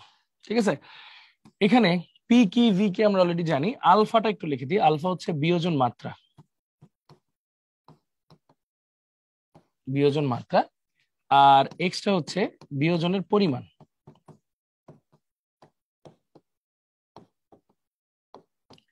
বিয়োজন মাত্রা মূলত একটা অনুপাত, আর বিয়োজনের পরিমাণ মূলত একটা এক্সাক্ট ভ্যালু। আচ্ছা, এটা দিয়ে আমি আসলে কি বুঝাচ্ছি একটু তোমাদেরকে বলি। ধরো একটা কৃষকের কাছে 10 একর জমি আছে, এখানে 100 জন শ্রমিক কাজ করে। আরেকজন কৃষকের কাছে 20 একর জমি আছে, এখানে 200 জন কৃষক কাজ করে। বেসিক থিং ইজ অনুপাতটা কেমন দেখো, প্রতি 10 একর 100 জন, এখানেও কিন্তু প্রতি 10 একর 100 জন। শ্রমিক অনুপাতে জমির পরিমাণ কিন্তু 2 অনুপাতে ঠিক আছে, সেম। এটাকে বলা হয় আলফা অনুপাত। কিন্তু এই জমিতে যতটুকু ফসল উৎপন্ন হবে এই জমিতে কি ঠিক ততটুকু উৎপন্ন হবে না, কম বেশি হবে, মানে বেশি হওয়ার কথা। তো আলটিমেটলি ওই পরিমাণটা হচ্ছে এক্স। তাহলে বলো তো আমরা যদি আলফা দিয়ে ম্যাথ করি সব সময়, তাহলে যেটা আমরা ইন্টারে করছি বা করব, তো তাহলে একটু সমস্যা হয়। আলফা দিয়ে ম্যাথ করলে অনুপাতটা বের করি আমরা আসলে এক্সটা বের করি না। আমাদের যেটা বের করা দরকার এক্সাক্ট পরিমাণ, সেটা হচ্ছে এক্স। এজন্য আগে আলফার সাথে এক্স এর সম্পর্কটা কি সেটা যদি বের করে ফেলতে পারি, তাহলে আমরা ভাইস ভার্সা দুইটাই বের করে ফেলতে পারবো। তো চলো দেরি না করে বের করি। আচ্ছা, তো ভাইয়া যেটা বলতেছিলাম শুরুর দিক থেকেই, যে এখানে কয়েকটা কথা আগে লিখে ফেলবো। শুরু, সাম্যাবস্থা। তাহলে শুরুতে এটা ছিল এ মোল, এটা ছিল বি, এটা ছিল 0। এটা আস্তে আস্তে কি হয়েছে, এক্স পরিমাণ ক্ষয় হয়েছে। অনুপাত যেহেতু 1:3:2, এটার 1 মোল 3 মোলের সাথে বিক্রিয়া করলে এক্স মোল 3x এর সাথে বিক্রিয়া করবে, আর যেহেতু বিক্রিয়কও কমবে, আর 1 মোল থেকে 2 মোল উৎপন্ন হয়, তাহলে এক্স মোল থেকে 2x মোল উৎপন্ন হয়। এটা তো আমরা দেখলাম। শেষ। তাহলে সাম্যাবস্থায় কতটুকু মোল অবশিষ্ট আছে, a - x, এটা b - 3x, এটা শুধু 2x। এখন আরেকটা জিনিস লিখে দিছিলাম, সাম্যাবস্থায় মোট মোল। সাম্যাবস্থায় মোট মোল ইকুয়াল টু এই তিনটার যোগফল, a minus x plus B minus 3x plus 2x equal to a plus B minus 2x mole. এইটুকু আমরা মোটামুটি লিখে ফেললাম। এখন বিক্রিয়কের জন্য আলফা একরকম হয়, উৎপাদের জন্য আরেকটা আলফা আরেক রকম হয়। তো চলো আমরা একটু বোঝার চেষ্টা করি। আগে লিখি, ধরো ফর নাইট্রোজেন, আমরা আগে নাইট্রোজেনের জন্য বলি। দেখো খেয়াল করো, শুরুতে এ মোল হতে ক্ষয় হয় এক্স মোল। এ মোল ছিল, ক্ষয় হয়েছে কতটুকু, এক্স মোল। তাহলে 1 মোল থাকলে ক্ষয় হইতো কতটুকু, এক্স বাই এ। এটাই হচ্ছে আলফা অফ নাইট্রোজেন। প্রতি 1 মোলে ক্ষয় হয় কত, আর 100 মোল করলে যে 100 দিয়ে গুণ দিবা তাহলে পার্সেন্টেজ। আচ্ছা চলো ফর হাইড্রোজেনটা পড়ি। ফর হাইড্রোজেন শুরুতে বিমোল, বিমোল হতে ক্ষয় হয় কতটুক, 3x মোল। তাহলে 1 মোল হতে ক্ষয় হয় কতটুক, 3x বাই বি। এটা হচ্ছে আলফা অফ হাইড্রোজেন। শেষ। এটা হচ্ছে আলফা অফ হাইড্রোজেন। তাহলে আমরা কি লিখতে পারি, আলফা অফ বিক্রিয়ক ইকুয়াল টু, বিক্রিয়ক গুলোর ক্ষেত্রে কি হচ্ছে দেখো, উপরে হয় সাম্যাবস্থায় ক্ষয়ের পরিমাণ, সাম্যাবস্থায় ক্ষয়ের পরিমাণ, আর নিচে কি হয়, আদিমোল। নিচে হয় আদিমোল। আচ্ছা তাহলে এটা আমরা শিখে নিলাম বিক্রিয়কের আলফা কিভাবে হিসাব করে সেই জিনিসটা। এবার চলো উৎপাদের জন্য একটু পড়ি। উৎপাদের জন্য আমরা একটু পড়ি ফর অ্যামোনিয়া। আচ্ছা একটা কথা মনে রাখবা, ধরো আমি বললাম সাম্যাবস্থায় 10% উৎপাদ পাওয়া যায়, এটার অর্থ কি, সাম্যাবস্থায় 100 মোল আছে, এর মধ্যে 10টা অ্যামোনিয়ার। সাম্যাবস্থায় 100 মোল আছে, এর মধ্যে 10টা অ্যামোনিয়ার। কথাটা কি বুঝাতে পারছি? তার মানে সাম্যাবস্থায় মোট মোলের 10টা হইলো অ্যামোনিয়ার, এরকম ব্যাপারটা। তার মানে আমরা বলতে পারি না যে সাম্যাবস্থায় কত মোল ছিল, a plus B minus 2x mole হতে অ্যামোনিয়া পাওয়া যায় কত, শুধু 2x মোল। তাহলে সাম্যাবস্থায় 1 মোল হতে পাওয়া যায় 2x by a plus B minus 2x mole. এখন এটাও তো একটা অনুপাত, হ্যাঁ এটাও যেহেতু একটা অনুপাত, a plus B minus 2x mole. আচ্ছা আর এটা হচ্ছে 2x মোল। আচ্ছা দেখো এটাও তো একটা অনুপাত, কিন্তু এটা হচ্ছে উৎপাদনের মাত্রা আর কি, এটা যেহেতু বিয়োজন মাত্রা, এটা উৎপাদন মাত্রা। তাহলে এটাকে আসলে আমরা বলবো আলফা অফ অ্যামোনিয়া। তো দেখো উৎপাদের ক্ষেত্রে আসলে হচ্ছেটা কি সেটা একটু লিখে দিই। দেখো আলফা অফ উৎপাদ, এটাকে বেসিক্যালি আমরা কি বলবো না, এটা আমরা বলবো উৎপাদন মাত্রা আর কি। হ্যাঁ উৎপাদন মাত্রা ইকুয়াল টু, খেয়াল করো ইকুয়াল টু, এটাকে যদি আমরা একটু সহজভাবে লিখি, এটা কি সাম্যাবস্থায় উৎপাদিত মোলের পরিমাণ, সাম্যাবস্থায় উৎপাদিত মোলের পরিমাণ ডিভাইড বাই কি, সাম্যাবস্থায় মোট মোল, সাম্যাবস্থায় মোট মোল। আবার আরেকটা কথাও লেখা যায়, খেয়াল করো তো ভাইয়া, নিজের মোল বাই মোট মোলকে কি বলা হয়, মোল ভগ্নাংশ বলা হয় না, এটাকে বলা হয় মোল ভগ্নাংশ। কোন অবস্থায়, সাম্যাবস্থায়, সাম্যাবস্থায় মোল ভগ্নাংশ। তার মানে এটাও কিন্তু আমার আসলে কি হইলো, একটা টপিক হইলো, এটাও আমার একটা টপিক হইলো। ঠিক আছে, এটাও আমার একটা টপিক। তো বেসিক ব্যাপার হচ্ছে যে আলফা অফ উৎপাদ, উৎপাদ মানে উৎপাদন মাত্রা, এটাকে আমরা কি লিখতে পারি, সাম্যাবস্থায় উৎপাদিত মোল ডিভাইড বাই মোট মোল। আর নিজের মোল বাই মোট মোলকে আমরা আবার কি বলি, মোল ভগ্নাংশ। তার মানে এটা সাম্যাবস্থায় উৎপাদের মোল ভগ্নাংশকেই উৎপাদের উৎপাদন মাত্রা বলা হয়। ঠিক আছে, তাহলে আমরা কিন্তু দুইটা জিনিস শিখলাম, আলফার বিষয়টা, আলফার এক্স এর সাথে সম্পর্কের বিষয়টা। সবাই ক্লিয়ার? এটাও ভাই 1 মিনিট রাখবো, ঠান্ডা মাথায় একটু দেখবো, সবাই দেখে ফেলি।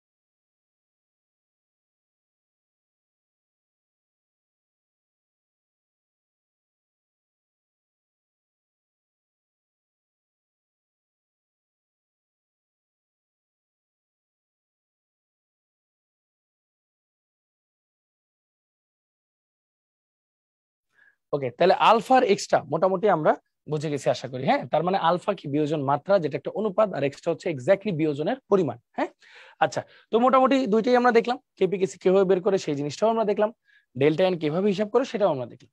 তো চলো এখন আস্তে আস্তে একটু পড়াশোনার দিকে ফিরে আসি।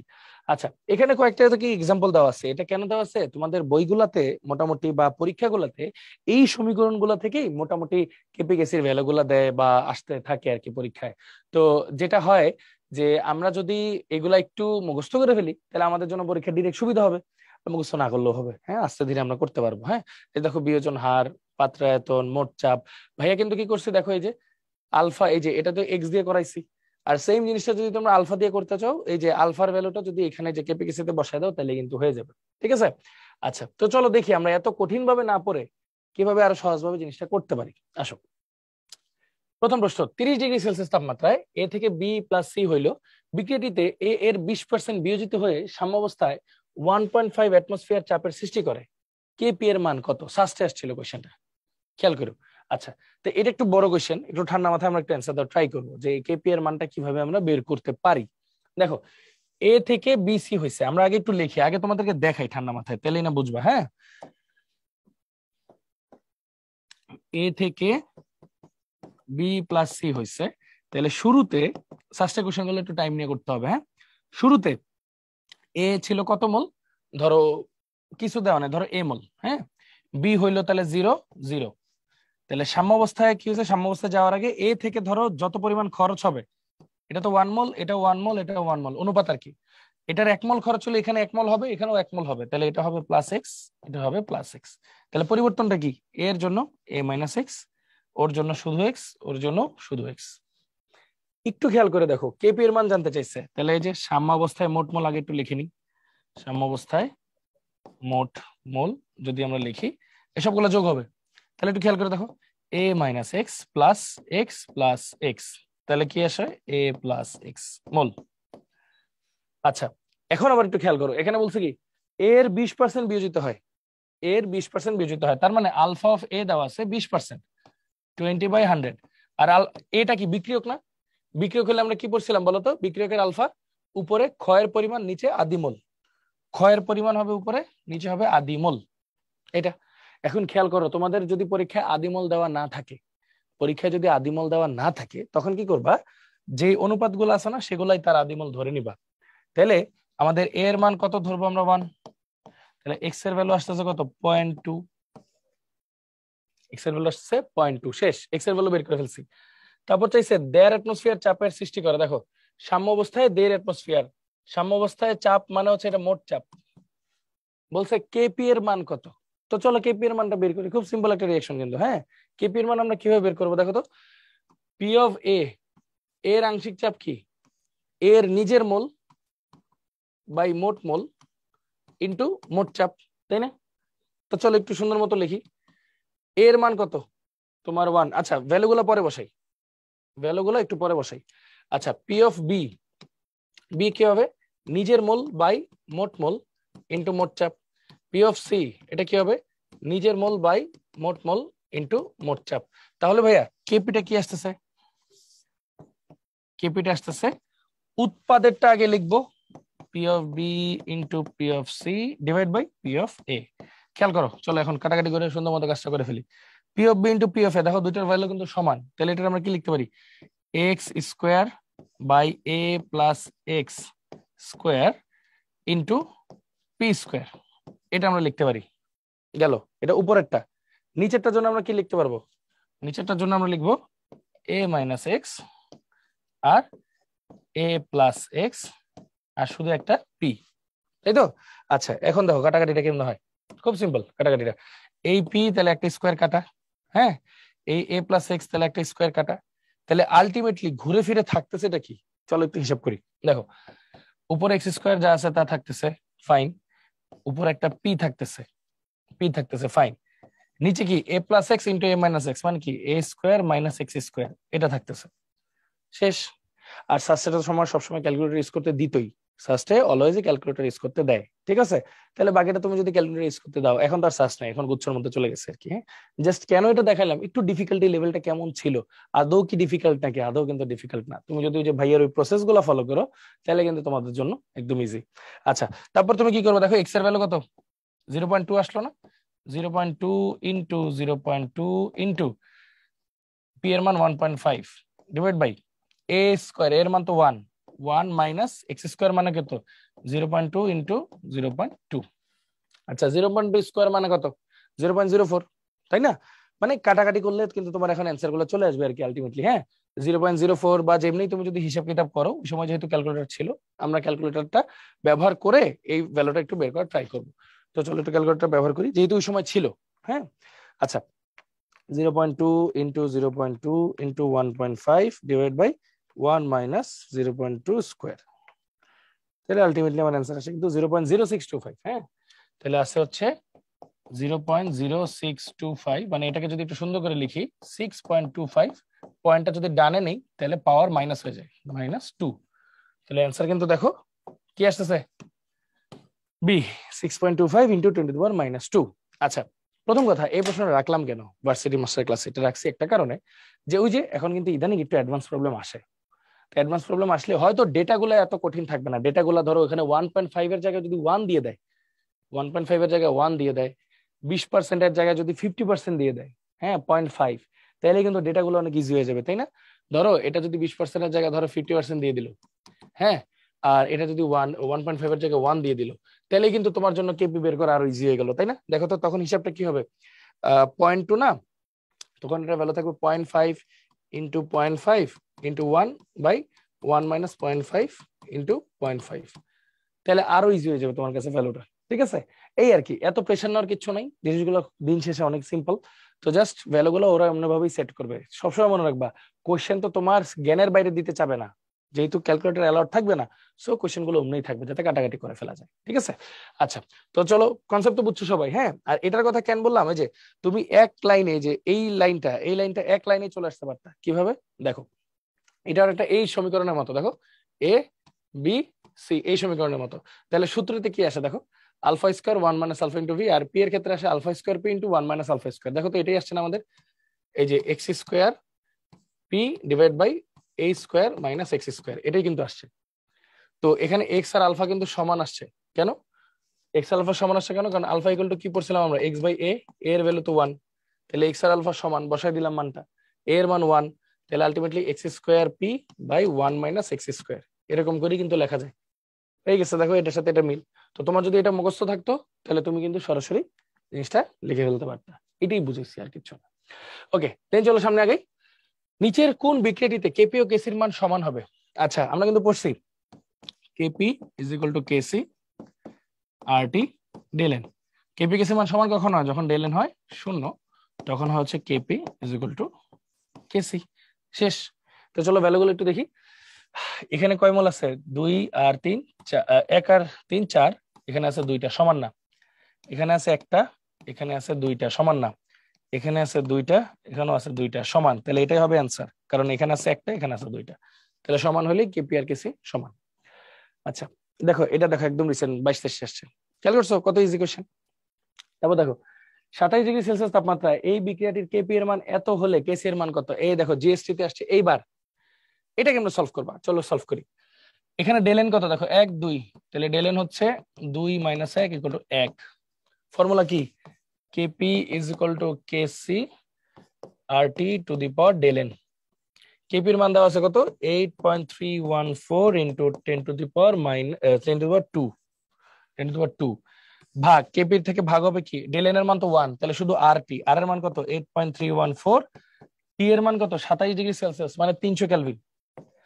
পাশে লিখে দিই, আর এর ভ্যালু কিন্তু 8.314 জুল পার মোল পার কেলভিন, ঠিক আছে? এখন কথা হলো আমি কেমনে বুঝলাম এখানে কি ইউজ করবো, আর এর মান তো 2টা আছে, 0.0821 আছে, আমি এটা কেমনে ইউজ করবো, এক এটা দেখলেও বোঝা যায়, আর এক এই যে প্যাসকেল ইউনিট, এটা দেখলেও বোঝা যায় প্যাসকেল কি এসআই ইউনিট, আবার মিটার কিউবও কিন্তু SI unit. So SI unit গুলো দেখলে এসআইটা বসাবো, হ্যাঁ এটা কিন্তু এসআই ইউনিট। আর আরেকটা আছে 0.0821 লিটার অ্যাটমসফিয়ার পার মোল পার কেলভিন, এটা হলো লিটার অ্যাটমসফিয়ারে থাকলে, সো এখানে তো বসবে না। আর টেম্পারেচার কি হবে, 273 সাথে 27 যোগ করবো, এগুলো আমরা জানি, এইসব ভ্যালুগুলো থাকবে 300 কেলভিন। তাহলে দেখো একটু খেয়াল করো এখানে ভ্যালুগুলো, এটা কাটা, তাহলে এটার এমনি লেখা যায় না 100/300, এটা কাটা, এটা কাটা, তাহলে কি থাকে 1/3। তাহলে অ্যান্সার কি আসবে, ডি, 1/3। ইজি না, কতক্ষণ লাগলো দেখো, এটাই তোমাদেরকে একটু আগে বলতেছিলাম যে সাস্ট আগে ছিল আলাদা, কিন্তু এখন যখন এই গুচ্ছের মধ্যে চলে আসছে বা তখন কি হয়েছে বলতো, এই সুন্দর মতো আমার এরকম ভাবেই কোশ্চেন গুলা থাকবে ডিভাইড করে, মানে তুমি কাটাকাটি করলে অ্যান্সার গুলো চলে আসবে। ওকে, আচ্ছা তারপর আসি, নিচের বিক্রিয়া সময়ের মধ্যে কোনটির কেপি ইকুয়াল টু কেসি, কোনটার হবে যার ডেল এন ইকুয়াল টু 0। তো চলো হিসাব করি, 1 2 হবে না, 4 2 হবে না, 2 3 হবে না, তাহলে অ্যান্সার এটাই 2 2 হয়ে গেছে। ডি হতে আসছে, দেখো 21/22 একই টাইপের কোশ্চেন আসে বারবার।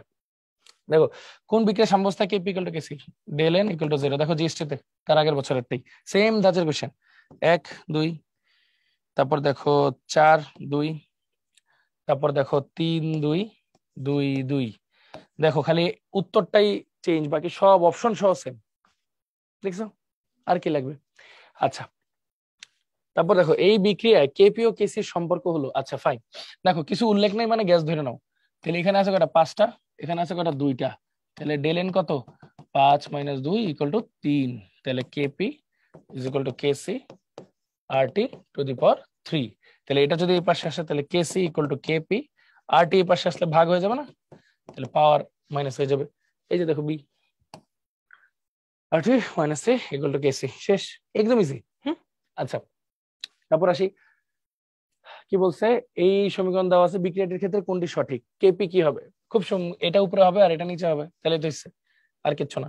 দেখো কোনটা হবে, এখানে স্কোয়ার আছে, হ্যাঁ এগুলো হবে না, আচ্ছা এগুলো স্কোয়ার না, ঠিক এগুলো হচ্ছে তোমার ওই একটু ভুল হয়েছে, প্রিন্টিং মিস্টেক হয়েছে, এটা স্কোয়ার হবে না। দেখো PCl3 Cl2, ঠিক আছে, এটা হলো PCl5, ঠিক আছে, আর এখানে কি দেওয়া আছে উপরে PCl5 PCl3 Cl2। আচ্ছা কেপি এর সূত্র কি, উপরে হবে প্রেসার, নিচে হবে তোমার মানে উপরে হবে উৎপাদকটা, নিচে হবে বিক্রিয়কেরটা। তো খেয়াল করো এখানে কিন্তু সবকিছু ঠিক আছে, জাস্ট হিসাবগুলো খেয়াল করে দেখো, PCl3 টা নিচেই আছে, PCl2 Cl টা নিচেই আছে, PCl5 নিচে আছে, এটা হচ্ছে উৎপাদ, এটা বিক্রিয়ক, অনুপাত, ঠিক আছে, সো অ্যান্সার কিন্তু বি। আর এগুলো দেখো স্কোয়ার কিউব আকারে আছে, তো এগুলো তো যৌগই হয় নাই, সো এটা কিন্তু হবে না, তাহলে অ্যান্সার কিন্তু শুধু বি, উপরে উৎপাদ নিচে হচ্ছে বিক্রিয়ক, শেষ। আচ্ছা তারপর দেখো কোন বিক্রিয়া কেপি ইকুয়াল টু কেসি, খুব simple, del N equal to 0, যেখানে সেখানে হবে। তো দেখো 1 2, এখানে 4 2, দেখো অপশনও সেম, এখানে দেখো 2 3, আর এখানে দেখো 2 2, তাহলে অ্যান্সার ডি, শেষ। এ প্লাস বি 3D সমীকরণের মতে কেপি কেসি সম্পর্ক কি, দেখো এখানে আছে 3টা, এখানে আছে 2টা, তাহলে ডেল এন কি 3 - 2 = 1, তাহলে KP is equal to KC R T to the power 1, তার মানে KP is equal to KC R T, তাহলে KP is equal to KC R T, দেখো KP is equal to KC R T, এটা হবে আমার answer. এখানে একটু printing mistake আছে সম্ভবত, এটা মানে কেসি আর এখানে কেপি হবে, তাহলে বাকিটা ঠিক আছে। তাহলে KP equal to KC R T power 1, KP equal to KC R T power 1, শেষ, এটাই হবে আমার অ্যান্সার। দেন দেখো এই বিক্রিয়ার জন্য 25°C তাপমাত্রায় কেপি এর মান এত হলে একই তাপমাত্রায় কেসি এর মান কত। আচ্ছা ফাইন, কোনো সমস্যা নাই, আগে দেখো ডেল এন বের করো, এখানে আছে 2, এখানে আছে 3টা, তাহলে ডেল এন -1, তাহলে ডেল এন হচ্ছে 2 - 3 = -1, তাহলে দেখো KP is equal to KC R T to the power -1, তার মানে এটা কি লেখা যায়, তাহলে KC equal to KP R টির সাথে গুণ হয়ে যাবে, তখন +1 হয়ে যাবে। তো এটাকে কেপির ভ্যালুটা কত দেখো, 1.9 × 10⁻³ ইন্টু আর এর ভ্যালু হচ্ছে 8.314 ইন্টু টি এর ভ্যালু কত তোমার 25°C তাপমাত্রা, মানে হচ্ছে 25 + 273 = 298, তাহলে 298। এখন ক্যালকুলেটর তো নাই, কেমনে হিসাব করবা, ভেজালই নেই, সোজা একটা জিনিস আসো দেখাই, খেয়াল করো, এই 1.9 এ 2 ধরো ইন্টু 10⁻³ ধরছো, বেশি বেশি ধরো, এটা 8 ধরো, আর এটা 300 ধরো কাছাকাছি, যেটা মানে 3 × 10⁻², এমনি ধরো আর কি, 3 × 10⁻² এমনি ধরো আর কি, হ্যাঁ তাহলে আরো সুবিধা। 300 তো, তাহলে দেখো তো এটা কি লেখা যায়, 3 × 8 = 24, 24 দুগুণে 48, তাহলে 48 ইন্টু 10⁵ এমনি চিন্তা করে দেখো তো এটার কাছাকাছি কোনটা আছে, বা এটারে আবার কি লেখা যায় 4.8 ইন্টু 10⁴ এরকম কিন্তু লেখা যায়। ঠিক আছে, মানে কি দশমিক ডানে গেলে কমে, বামে গেলে বাড়ে, এই আর কি, আর কিছু না। তাহলে একটু খেয়াল করো, এখানে 2 ধরলাম, 300 ধরলাম, 8 ধরলাম, আর হচ্ছে 00 10⁵। তাহলে আমার একটু হিসাবটা বলো, এটার আমরা এখন কি লিখতে পারবো, ঠান্ডা মাথায় বলো যে এটাকে আমরা এখন হিসাবে কি লিখতে পারবো। 3 × 24, 24 দুগুণে 48, 48 এর কাছাকাছি অ্যান্সার কোনটা আছে? এ দেখো 4.6, এটা না? 48 এর কাছাকাছি অ্যান্সার কোনটা আছে? 4.6। তাহলে কিন্তু আমার অ্যান্সারটা চলে আসতেছে। ওকে, তাহলে কিন্তু আমার অ্যান্সারটা চলে আসতেছে। ওকে, 1 মিনিট, এখানে মনে হয় একটা ছোট্ট এরর আছে, এটা তোমাদেরকে আরেকবার একটু দেখাই, তাহলে এররটা ক্লিয়ার হয়ে যাবে। মানে তুমি জাস্ট গুণগুলো বাদ দাও, তুমি এখানে খেয়াল করো, এটার যদি 2 ধরো, এটার যদি 8 ধরো, আর এটার যদি ধরো কাছাকাছি কি আছে 300, মানে 3 ধরো আর কি। হ্যাঁ, তাহলে 8 দুগুণে 16, 300 না 48, 48 যেহেতু তোমার কাছে আসতেছে, তাহলে 48 এর কাছাকাছি অ্যান্সার কোনটা আছে তুমি খালি এটাই দেখো, এই যে 46, তাহলে এটাই তোমার অ্যান্সার। ওকে, শেষ, আর কিছু দেখারও দরকার নেই। আচ্ছা, তারপর চলো আমরা একটু সামনের দিকে আসি। দেন আমরা কোথায় যাব, একটা মিনিট, 3 এ আর ও ও ইয়েস ইয়েস ইয়েস, একটা ভুল হয়েছে, দাঁড়াও, এই জন্যই ভেবে ভাবতেছিলাম যে জিনিসটা কিভাবে হবে। আচ্ছা খেয়াল করো, তো এখানে আমার কি আসতেছে 1.9 ইন্টু 10⁵। সরি মাই ব্যাড, এখানে একটা জিনিস ভাই খেয়াল করি নাই, সেটা হচ্ছে দেখো এখানে কি দেওয়া আছে আবার, অ্যাটমসফিয়ার না এককটা, দেখছো অ্যাটমসফিয়ার, তাহলে লিটার অ্যাটমসফিয়ার এককে আর এর মান কি 0.08 না, 0.0821, এটা ইন্টু এটা তো 298। এইবার দেখো, এইবার জিনিসটা ঠিক আছে, দেখো 1.9 এ 2 ধরলাম, 2 ইন্টু 10⁵ ইন্টু এটাকে যদি আমি 8 ধরি, শুধু 8 ধরি, তাহলে আসে 10⁻², 2 ঘর সামনে নিলে কমে যায় পাওয়ার।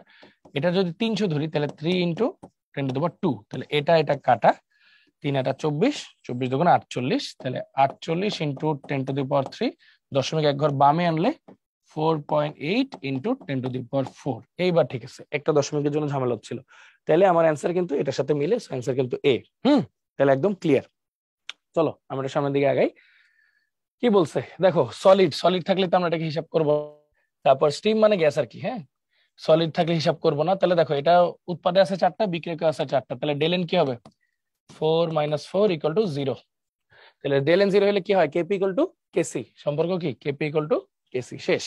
তারপর দেখো a + 3b থেকে c + 2d হয়েছে, বিক্রিয়াটির কেসি এর মান কি হবে? খুব সিম্পল, কেসি কি হবে, ডি এর উপরে স্কয়ার আর একটা সি, আর নিচে হবে বি এর উপরে কিউব একটা এ। দেখো উপরে সিডি আছে কোথায় কোথায়, এটা শুধু এটাই আছে, তাহলে তো এটাই অ্যান্সার, CD² AB³ শেষ, উপরে উৎপাদ নিচে বিক্রিয়ক, শেষ। তারপর দেখো a + 3b থেকে c + 2d বিক্রিয়াটি কেসি এর মান, দেখছো একই টাইপের কোশ্চেন, এটা কতবার করে আসছে। হ্যাঁ, তার মানে কি আগে প্রথমে কে থাকবে, সিডি থাকবে, সিডি, এই যে এটাই আছে, আর ওখানে আনসার দেখো CD² AB³ শেষ। তারপর দেখো এই বিক্রিয়াটিতে কেপি কেসির মধ্যে সম্পর্ক, দেখো এখানে 2 এখানে 4, তাহলে কেপি = কেসি RT⁴ ডেল এন কত, 2 - 4 = -2, তাহলে -2, কেপি = কেসি RT⁻², কেপি = কেসি RT⁻²। আচ্ছা, তারপর আসি, দেখো একটি বিক্রিয়ায় কেসি হচ্ছে এত, আর হচ্ছে এত, তারপর এবং ডেল এন হচ্ছে এত হলে 1000 কেলভিনে কেপি এর মান কত? আচ্ছা খুব ঠান্ডা মাথায় করবো আমরা। হ্যাঁ, আচ্ছা দেখো কেসি এর মান দেওয়া, তাহলে কেপি = কেসি RT ডেল এন, এটা আমরা জানি। কেসি এর মান কত দেওয়া, 4 × 10⁻⁴ ইন্টু এটা 0.09 ইন্টু আর টি, টি এর মান হচ্ছে কত দেওয়া, 1000 কেলভিন, 1000 কেলভিন দেওয়া, ডেল্টা এন এর মান হচ্ছে 2। তো চলো একটু হিসাব করি, কেপি = কেসি। আচ্ছা, তো জাস্ট সিম্পল 4 × 10⁻⁴, এটাকে জাস্ট আমরা 9 ইন্টু এরকম যদি ধরি, এটা যদি কি লেখা যায় 9 × 10⁻², তাই না?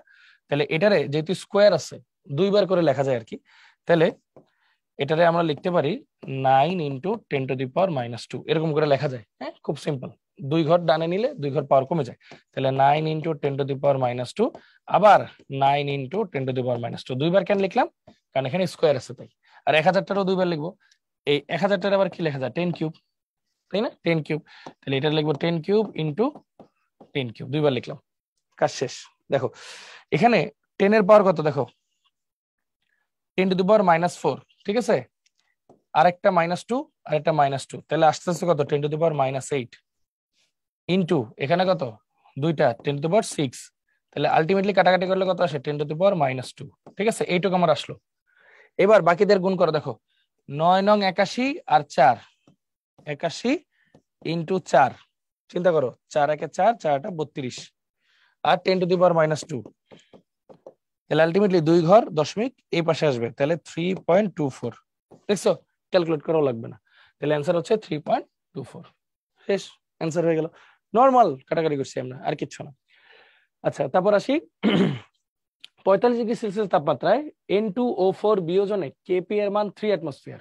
ওকে, কেপি এর মান দেওয়া আছে, সাম্য মিশ্রণে NO2 এর আংশিক চাপ দেওয়া আছে, N2O4 এর আংশিক চাপ কত, খেয়াল করো N2O4 এটা বিয়োজিত হয়ে হয় 2NO2, তাহলে কেপি কি হবে, আংশিক চাপ অফ NO2 উৎপাদ স্কয়ার বাই বিক্রিয়ক, তাহলে চাইছে হইলো N2O4 এরটা, তাহলে P of N2O4 is equal to P of NO2 square by Kp, তাহলে এটার ভ্যালু কত আসছে 0.41, তাহলে 0.41 ইনটু 0.41 ডিভাইড বাই Kp এর ভ্যালু হচ্ছে 3, Kp এর ভ্যালু হচ্ছে 3। আচ্ছা এটা যদি 0.4 হিসেবেও চিন্তা করো 0.4, তাহলে দেখো তো 0.4 0.4 এমনি যদি চিন্তা করো আর কি 4141 যেমনি চিন্তা করো, তুমি জাস্ট এটারে কি পাবা, বাস ওয়ানটা বাদ দিয়ে দাও, হ্যাঁ 0.4 0.4 এমনি চিন্তা করো, তাহলে 4 4 16, দুইটা দশমিক আছে, তাহলে দশমিকটা 2 ঘর আগে আসবে, শেষ।